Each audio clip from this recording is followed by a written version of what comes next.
गोवा सिर्फ पार्टीज़ और crowded beaches के लिए फेमस है, लेकिन ऐसे बहुत सारे लोग हैं जिन्हें साउथ गोवा के बारे में नहीं पता है।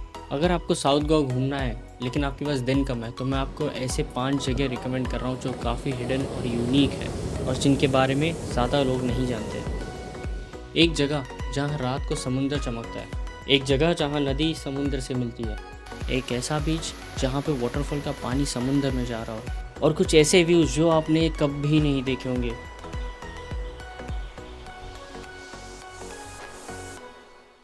सबसे पहले आता है बटरफ्लाई बीच। बटरफ्लाई बीच जितना खूबसूरत दिखता है, वहाँ पहुँचना उतना ही डिफ़िकल्ट है। सबसे पहली डिफ़िकल्टी जो आती है वो है कौन से रास्ते से जाए। कभी कभी गूगल मैप जो रास्ता दिखाता है वो बहुत बेकार रास्ता होता है, जहाँ से मैं गया था। अनफॉर्चुनेटली ये टाइम पे मेरे पास कभी नेटवर्क था नहीं, और जो डाउनलोडेड मैप था उसमें से ये वाला रास्ता बता रहा था। ये रास्ता इतना ज़्यादा ऑफ रोडिंग वाला बोलूँ या स्लिपरी बोलूँ या ख़तरनाक बोलूँ यार, मुझे तो बिल्कुल, मैं तो सजेस्ट नहीं करूँगा यहाँ से जाने के लिए। नहीं लग रहा।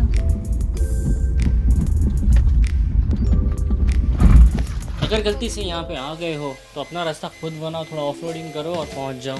या फिर ऑल्टरनेटिवली ये वाला जो रूट आपको दिखा रहा हूँ, जो लेपर्ड कैफ़े से जाता है, वो वाला रूट बहुत सही है। वो वहाँ पे कुछ आपको दिक्कत नहीं आएगी।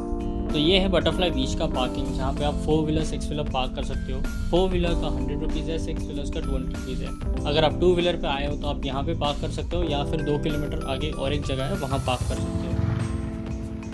यहाँ पे नीचे शैक्स वगैरह है अगर लंच डिनर करना है तो, and ample of parking spaces.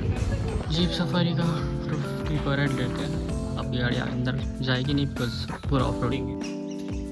जो आपको वॉक करनी है अप्रॉक्सीमेटली 4 to 5 किलोमीटर्स की वॉक होती है। बटरफ्लाई बीच तक आपको 4 से 5 किलोमीटर तक चल के जाना पड़ता है। जब आप चल के जाते हो रास्ता पूरा मड़ी रहता है। स्कूटी से तो आप आगे तक आ सकते हो, डेफिनेटली लोग भी आते हैं, बट कीचड़ बहुत होता है, so just be careful around it.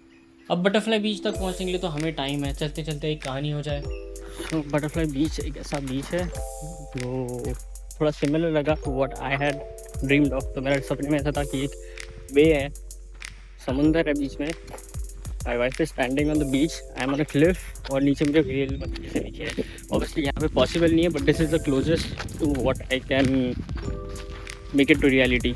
But strange बात ये थी, उसी दिन मेरे वाइफ को भी सेम सपना आया था, right? Yeah. Same well, I think well ही दिखा दीजिए। I saw wave. I saw turtles and I think dolphin too. तो डेफिनेटली जाके देखेंगे if that stand out to be dream come through type cause.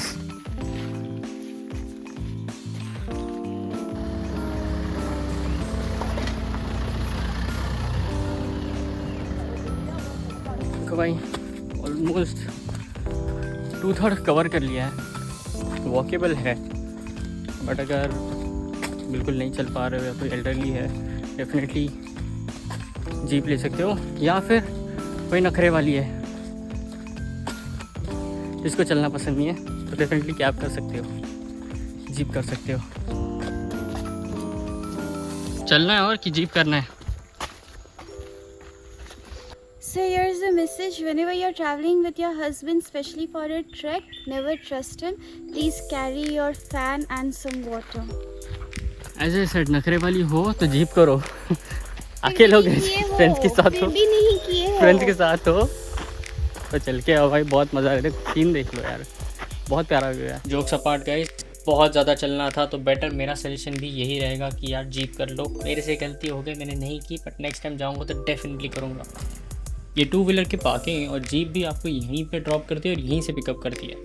यहाँ पे छोटा सा शैक है, अगर आप थक गए हो तो यहाँ बैठ के खाना खा सकते हो। अगर बीच के लिए चेंज करना है, शावर करना है या वॉशरूम यूज़ करना है तो यहाँ पे अवेलेबिलिटी है।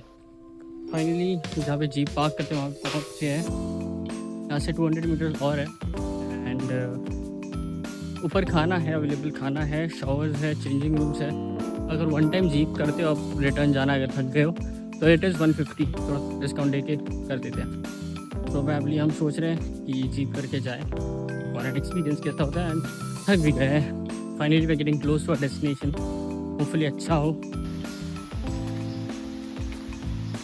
थक हार के जब बटरफ्लाई बीच पहुँचे हम, हमारी थकान भूल गए थे। इतना अमेजिंग बीच है ये, प्रिस्टीन वाटर्स है एकदम, हर एक एंगल से देख लो, आपको ये बीच बहुत पसंद आएगा। मैंने सामने से देखा, साइड से देखा है, ऊपर से देखा है, this beach is amazing.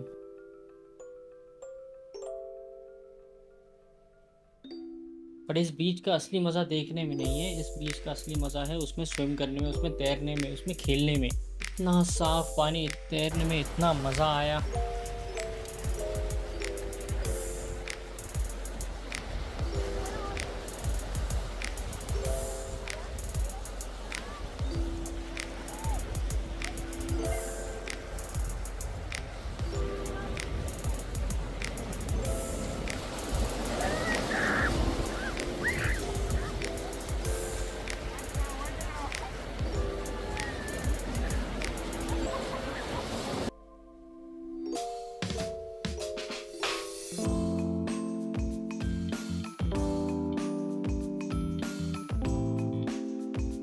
Butterfly beach is similar to what I dreamed of, but exactly नहीं है, बट काफ़ी सिमिलर है क्योंकि यहाँ पे क्लिफ था लेफ्ट में जिसमें मैं के देखा तो बहुत सिमिलर व्यू था, बट नॉट एग्जैक्टली व्हाट जो मैंने सपना देखा था। तो I am definitely gonna keep searching for that place, but this beach is very nice. Swim करने में इतना मज़ा आया, बहुत ज़्यादा कामिंग है एंड बहुत इन्जॉयफुल है। मतलब यहाँ पे आने का ट्रैक थोड़ा लंबा है, but once you come here it is exceptional. So finally अभी बटरफ्लाई बीच से निकल गए, ट्रैक करके ऊपर आ गया है और अभी थक गए। मेरी वाइफ है वो भी बहुत थक गई है, तो वो जीप से जा रहे।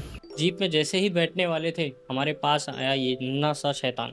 अब जब मैंने पूछा तो उन्होंने बताया कि ये किसी टूरिस्ट के साथ चल के वापस ऊपर आ गया था, ये इनका ही डॉगी है, इनको ढूंढते ढूंढते कभी कभी गेस्ट के साथ आ जाता है, तो इस नटखट को हम साथ में लेके चल रहे थे। जीप ऑफ रोडिंग की तो बात अलग थी, बहुत मज़ा आया, बहुत यूनिक एक्सपीरियंस है ये। पर जिनको बैक की प्रॉब्लम है थोड़ा सावधान रहे क्योंकि ये एक बम्पी राइड होने वाली है।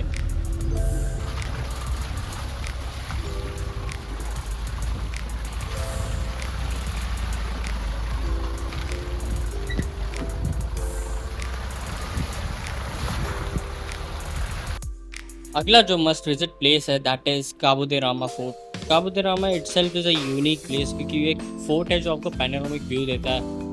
अपने जैसे गेट में एंट्री करवा ली अपनी, आपको यू टर्न लेके पीछे के साइड जाना है पहले। इस रास्ते पे आपको काबू दे रामा का फोर्ट व्यू पॉइंट मिलता है। बहुत बड़े स्टेप्स है, संभल क्या। एंड यहाँ से आपको एक स्टनिंग पैनोरामिक व्यू मिलता है पूरे समुंदर का।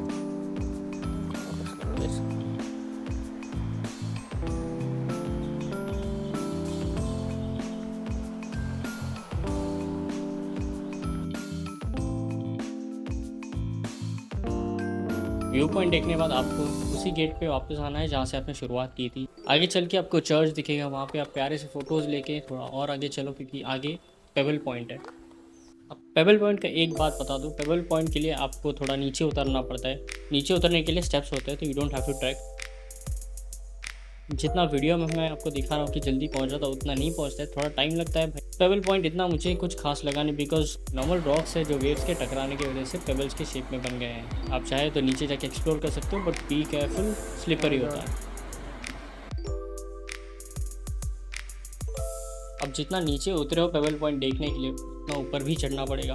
ऊपर चढ़ते चढ़ते थोड़ी सांस फूल जाती है तो थोड़ा रेस्ट करना है। तो यहाँ पे एक छोटा सा शैक है, आप वहाँ पे खा पी के थोड़ा रेस्ट करके नेक्स्ट पॉइंट की तरफ बढ़ सकते हैं।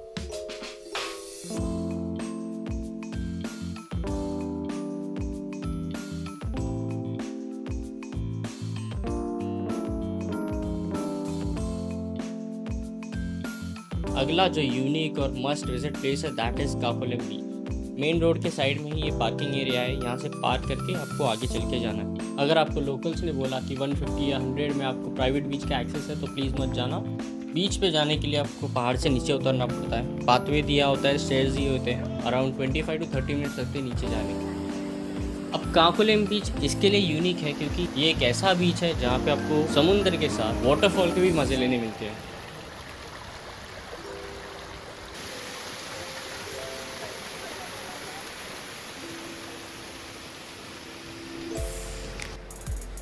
और अगर बात करें बीच की तो मैं रिकमेंड करूँगा बीच शाम को जाओ। शाम में जो बीच का व्यू होता है बहुत मेस्मराइजिंग है।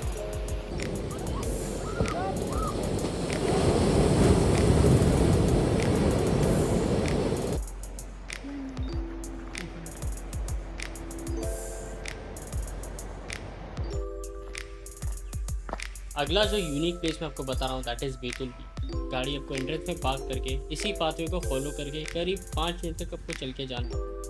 अब एक बार बीच पहुंचो, बेहद खूबसूरत नज़ारा है।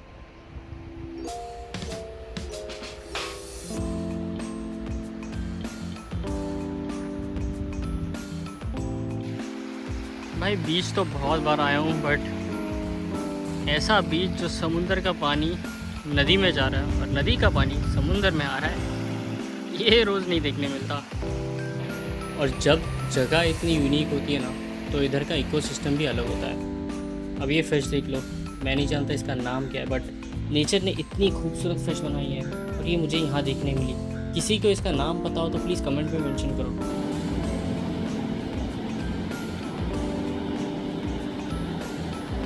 भाई अगला जो बीच है, इस बीच पे मैं बार बार आऊँगा जब तक मुझे वो यूनिक चीज़ नहीं दिखती। और वो यूनिक चीज़ है इस बीच पे, दैट इज़ बेताल बातें बीच पे बायोल्यूमिनेसेंस दिखता है। मतलब रात में समुंदर का पानी ब्लू दिखता है। आप बीच पे चलते हो तो आपके फुटप्रिंट्स ब्लू रहते हैं। जितना मैंने लोकल से पता किया कि मोस्टली नवंबर टू जैन में होता है। तो मैं डेफिनेटली आपको यही बोलूँगा कि इस बीच पे अगर आपको वो चीज़ देखने मिल गई तो सबसे खुशकिस्मत इंसान हो।